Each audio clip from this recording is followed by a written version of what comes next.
저는 2023년 말부터 우리 교회 소방 안전관리자로 선임되어 있습니다. 이 소방 안전관리자가 되기 위해서 그 자격을 얻기 위해서 제가 이미 한 2년 전에 자격증 취득을 위한 교육을 받았고요. 시험을 쳐서 합격을 했습니다. 그리고 2년이 지나서 정기적인 또 법정, 그러니까 법으로 정해져 있는 실무 교육을 또 이수해야 또 이 소방안전관리자로 선임된 그 자격을 유지할 수 있다 그럽니다. 살다가 보면 이렇게 자격을 얻기 위해서 시험도 보고 또 자격을 유지하기 위해 또 실무 교육을 또 재교육을 계속 받는 경우가 있음을 알게 되었습니다. 오늘 성경 보시면 생뚱맞게 예수님의 제자들도 자격이 있다는 것을 알게 됩니다. 오늘 수많은 무리가 함께 갈새 이쯤 되면 된 거 아닙니까? 수많은 무리 속에 예수님을 뒤따라가니 우리가 기본적으로 알고 있는 예수님의 제자는 뭐예요? 예수님 따르는 사람. 수많은 무리 가운데 있다 할지라도 주께서 오늘 우리들에게 가르쳐 주시는 말씀이 뭡니까? 마치 현대교회의 교인은 많지만 제자는 적은 것과 유사합니다. 예수님을 따르는 무리들은 많지만 예수님의 제자가 되기 위해서는 필요한 자격이 있다라고 하는 것입니다. 예수님을 뒤따르고 예수님을 믿으면 구원받는 데는 합당할 것입니다. 하지만 제자로서 하나님 나라가 주는 그 풍성함, 행복함 이런 거는 누리지 못하는 거죠. 그러니까 자격이 있어야, 제자로서의 자격이 있어야 제자로서 누릴 수 있는 기쁨이 있는 줄 믿습니다.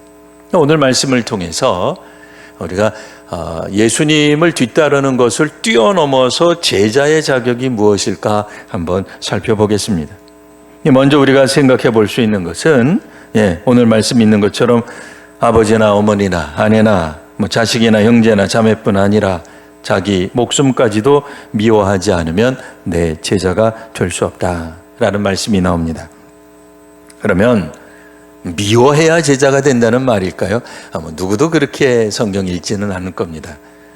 그러나 문자적으로 잘못 읽으면 미워해야, 증오해야, 분노해야 주의 제자가 되는 것 같지만 사실은 그 분노의 대상, 미움의 대상은 자기 목숨까지도 미워해야 된다라고 하는 것입니다. 이게 뭐겠어요? 사실 우리가 아무리 중요한 일이 있고 소중한 것들이 있다 할지라도 자기 목숨을 잃으면 무슨 소용이 있겠습니까? 그러면 우리가 주님을 위하여 순곡하고 순직하고 순교해야만 된다는 얘기일까요? 물론 그런 이야기는 아닙니다. 자기 목숨까지도 미워해야 된다라는 말은 문자 그대로 우리가 주님 안에서 살아가야 됨, 모든 것을 헌신해야 됨을 뜻하는 것입니다. 그러니까 다른 사람들 때문에 사람들과의 관계성에서 오는 예수님을 따를 것인가 아니면 이 인간관계를 따를 것인가라고 하는 두 갈래 길이 올 때에 우리는 사람을 따르는 것이 아니라 하나님, 예수님을 따라야 한다라는 말이에요. 예수님 따르다가 보면 언젠가는 그런 순간이 온다는 거예요. 친구를 따라가야 될 것인가? 우리 조직을 따라가야 될 것인가? 내 주변에 있는 사람들, 그러니까 가장 친하다고 말할 수 있는 가족을 따를 것인가? 아니면 주님을 따를 것인가? 이 갈림길에서 주님을 따라야만 하는 그런 갈등, 위기, 고민, 그때가 올 것이다라는 말씀입니다. 두 번째는 자기 십자가를 지고 나를 따르지 않는 자도 능히 내 제자가 되지 못하리라. 주께서 이렇게 말씀하셨어요. 자기 십자가를 지고 가라. 이게 무슨 얘기입니까? 문자 그대로 우리가 읽게 되면 예수님 당시에 십자가를 지는 사람은 정해져 있었어요. 누구죠?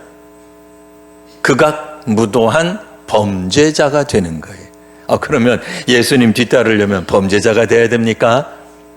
예수님처럼 하나님을 신성 모독죄를 져야 합니까? 아니면 살인죄라도 져야 할까요? 그런 뜻 아닌 것 우리 성도님들 다 알고 계실 겁니다. 예수님께서 자기 십자가를 지라고 이야기한 것은 자기를 부인할 것을 말하는 거죠. 자기의 높음, 자기의 자랑, 자기의 실력, 자기의 경험 이런 것들을 가지고는 우리가 예수님 앞에서 낮아질 수가 없어요. 교회에서 신앙생활할 때 낮아질 수가 없어요. 자기 십자가를 진다는 것은 예수님의 삶을 말하는 거죠. 예수님은 하나님의 아들로서 얼마든지 높임받을 수 있으나 가장 낮은 자리에 처하신 거예요. 사람들이 예수님이 직접 전도해도 안 믿는 사람들이 있었어요. 예수님이 하늘의 것, 진리를 말해도 그 앞에서 예수님을 조롱하던 사람들이 있었어요. 그래도 예수님은 그들을 향해서 저주하고 심판하고 의로운 분노를 발현하시고 그렇게 하지 않으셨어요. 그 모든 순한 수모를 다 참아내실 만큼 낮아지셨어요. 어디까지? 십자가를 치실 만큼 낮아지신 거죠. 오늘날 우리가 제자로 산다는 것은 세상의 조롱을 감당하는 것입니다.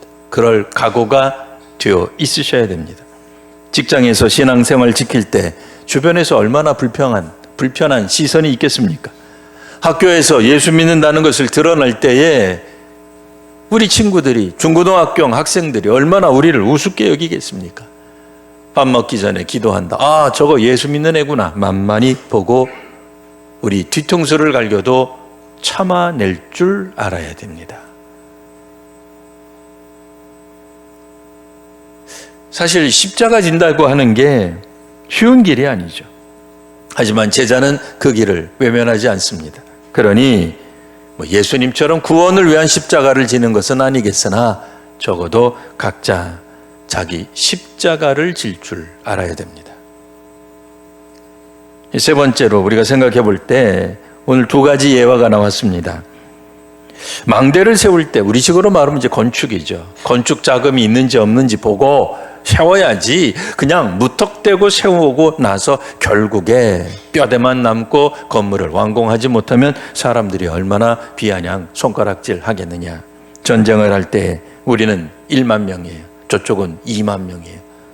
이게 전쟁이 되겠습니까? 안 되죠.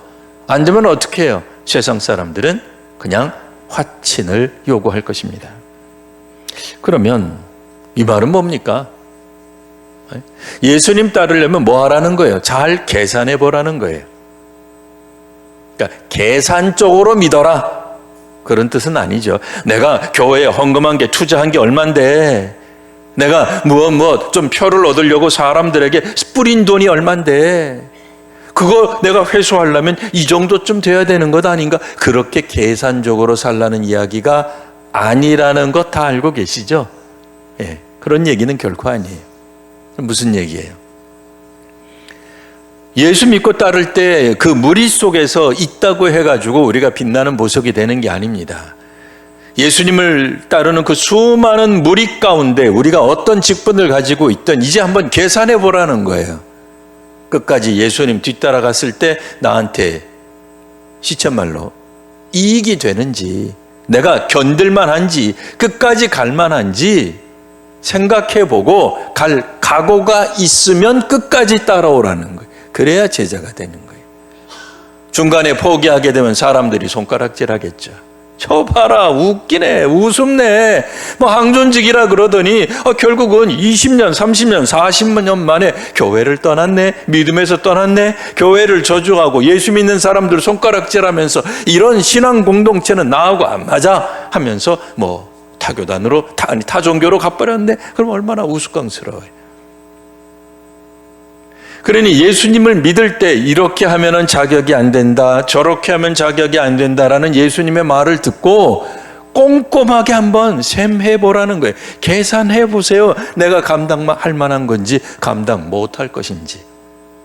감당이 안 되면 뛰어들지 말라는 거예요.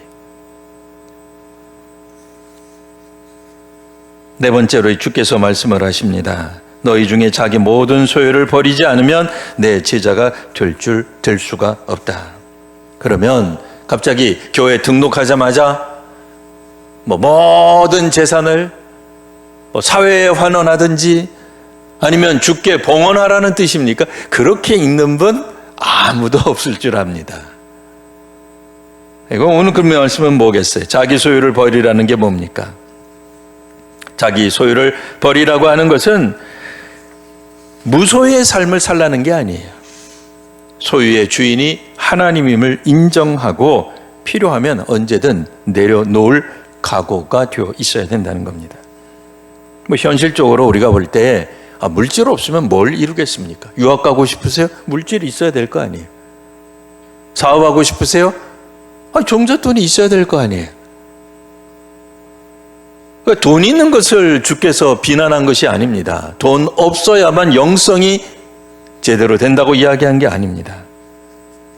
그러나 우리가 생각건대 주님의 뒤를 따르려고 할 때에 우리가 만일 돈이 있어야 된다, 물질만 있어야 된다 라고 한다면 주를 따르는데 실패할 때가 올 것이다 하는 얘기예요.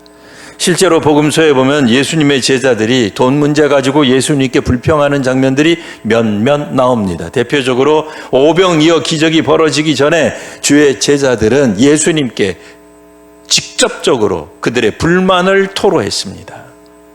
다 기억하시죠? 우리 보고 먹이라고요? 우리한테 갖고 있는 거 오병이어밖에 없는데 예수님 무슨 얘기 하시는 거예요? 그냥 집으로 가서 밥 먹고 오라고 합시다. 그렇게 얘기하잖아요. 아니 돈이 없는데 무슨 사역을 한다는 겁니까? 하나님 나라 운동 좋습니다. 근데 돈이 없는데 이러다가 우리 운동 며칠 갈까요? 가룟 유다가 말합니다. 제 재성 보고해드릴까요? 이거 한 끼도 안 되는데 이거 한번 하고 우리 이 자리에 눌러 주저앉자는 얘기입니까? 예수님 뭡니까? 그렇게 얘기할 수 있잖아요. 그게 어떻게 보면 합리적이고 정상적인 생각이죠. 예수님 하나님 나라 사역을 하다가 우리가 이렇게 부딪힐 때가 반드시 옵니다. 어떤 사람은 재정을 노래해, 재정을 걱정해, 없으니까 안 된다는 거예요. 할 수 없다는 거예요. 이렇게 가다가는 예수님의 운동 망할 거라는 거예요. 자, 그러나 주님이 하시는 말씀은 뭡니까? 누구든지 자기 모든 소유를 버리지 아니하면 능히 내 제자가 되지 못하리라. 누가 해주신다는 거예요? 이 사역을 제자가 되도록 완성시키시는 게 누구라는 거예요? 예수님이라는 거예요. 내가 없을 때에도 과연 예수님을 따를 수 있는 각오가 되어 있는가? 내가 없구나. 내가 가난해졌구나. 창피해서 나 교회 못 다니겠다 하고 쑥 숨을 거냐 말이에요. 재정이 없구나. 돈이 없으니 선교도 못하고 교육도 못하고 다 못하는 거 맞죠? 정상적 사고를 가진 사람은 그게 맞습니다. 제가 틀리다고 이야기하는 게 아닙니다. 그게 맞습니다. 그런데 예수님이 말씀하신 건 뭐예요? 물질이 아니라 예수님을 선택할 때가 올 것이다. 주의 제자가 되는 자격 이야기 우리 잠깐 나누었습니다. 사람을 따라서는 안 됩니다. 저 사람은 내 편인데, 내 식구인데, 내 친구인데, 수많은 사람들, 나를 지지해 주는 사람들을 포기하고 예수님을 따를 수 있을까? 두 번째로, 내가 높아지고 싶은데, 자랑하고 싶은데, 드러내고 싶은데, 주님은 우리에게 말씀하십니다. 자기 십자가를 지고. 여러분, 비천해질 각오가 되어 있으십니까? 다른 사람들에게 손가락질 당해도 예수님만 믿고 꿋꿋하게 나아가실 용기가 있으십니까? 그게 주의 제자가 되는 자격 중 하나예요. 우리가 갖추지 못했고 준비되지 못했고 충분하지 못하고 재정이 없고 사람이 없고 건물이 없고 환경이 되지 않아서 주의 사역을 감당할 수 없다고 포기하시겠습니까? 아니면 주께서 지금 하라고 말씀하실 때에 없지만, 아무것도 없지만 순종하시겠습니까? 주의 제자가 되는 자격이 바로 여기에 있습니다. 믿음으로 다시 한번 교인이 아니라 주의 제자가 되시는 귀한 성도님들, 저와 여러분 모두가 되시기를 바랍니다.